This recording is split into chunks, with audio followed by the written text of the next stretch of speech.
उद्धव ठाकरेंची आज मुंबईत महापत्रकार परिषद। नार्वेकरांच्या निकालावर काय बोलणार याकडे लक्ष। विधानसभा अध्यक्ष नार्वेकरांविरोधात ठाकरे गटाची सुप्रीम कोर्टात धाव, याचिका दाखल, आज सुनावणीची शक्यता। शिवसेनेनंतर आता राष्ट्रवादी आमदार अपात्रता प्रकरणी आजपासून सुनावणी। 31 जानेवारीपर्यंत निकाल देणार विधानसभा अध्यक्ष नार्वेकरांची माहिती।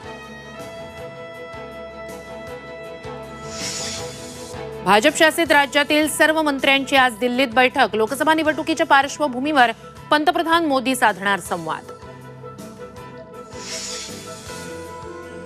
सरकारचं शिष्टमंडळ आज जरांगेंची अंतरवाली सराटीत भेट घेणार। जरांगे मुंबईकडे कूच करण्याआधीच समजूत काढणार।